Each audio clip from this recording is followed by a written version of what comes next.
बाट सुरु हुन्छ। सरकारले नै जवानी बसे जसरी पैसा दिन्छु भनेको छ, उधारो दिनेहरूले नै त्यही हेर्दै भटाभटी उधारो दिँदै जान्छन्, काम हुँदै जान्छ, पछि चाहिएको बेलामा भने अनुसारको पैसा उठ्दैन, ऋणमाथि ऋण थपिँदै जान्छ, ऋणमा काम हुँदै जान्छ, उधारोमा काम हुँदै जान्छ। विभिन्न देशहरूबाट आफूले स्टेज सो र प्रोग्राम गरेर उठेको धुर्मु सुन्तली फाउन्डेसनमा भएको 2 करोड 35 लाख रुपियाँले सुरुमा जस्ता किन्ने, बार लगाउने, जमिन समाउने काम सुरु गर्छन् धुर्मु सुन्तलीले।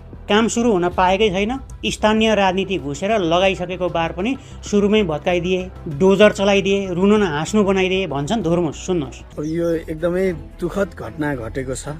एका बिहानै आएर चाहिँ बार सबै डोजर लाएर चाहिँ यहाँ स्थानीयहरू र केही अराजक भिड जसको अगुवाईमा चाहिँ यो काम यहाँ भयो, योभन्दा कारुणिक दृश्य सायद जीवनमा मैले कहिले पनि देखाएको छैन होला। अर्थात् राजनीति त सुरुदेखि नै घुसेको रहेछ। मानिसहरूले यो स्टेडियमप्रति प्रश्न त सुरुदेखि नै उठाउन सुरु गरेका रहेछन्, तर